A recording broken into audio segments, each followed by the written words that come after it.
langsung jumeneng langsung nyuwara tembang tali tresna kanggo para sepuh sing seneng karo gamelan rasane ben nyemplung ning gamelan. Kaya apa? Dados tali tresna jroning rasa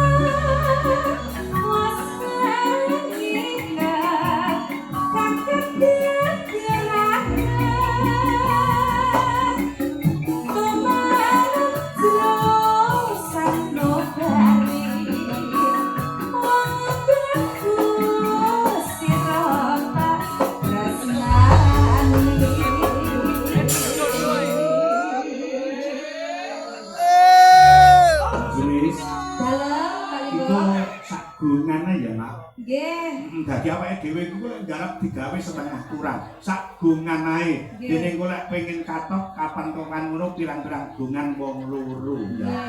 Kula nggih seneng kula nggih sing mondo-mondo. Nah, setengah kurang ini kita. Nggih. Dadi lek wong setengah kurang pijer kangen terus. Lho, kok kangen, Pak? Tegese kangen karo lek nyuwara kapan iso mbaleni pirang-pirang gongan. Pikiranmu jule tek-tek. Niki pun bacot-letek. Iya. Aja kaya ngono, ya. Aja. Mboten pikiran kok sing wetek, Pak. Aja tenan ya. Aja pripun, Pak? Aja saiki. Sedina kaya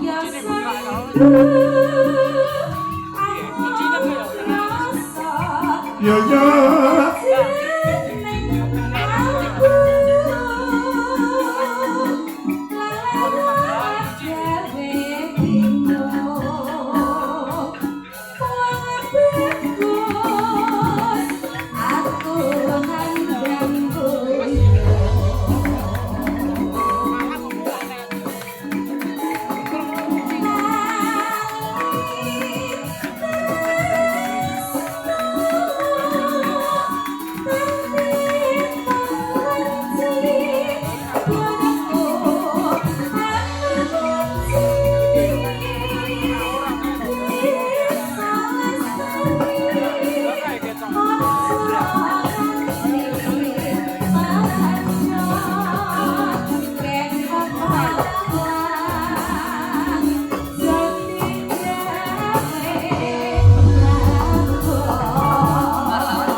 Ya, mergo ning ora sudah tersalurkan apa yang kita tunggu-tunggu. Apa itu?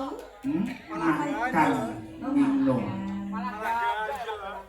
Melaku ngetan baliku tresna danang jati kabeh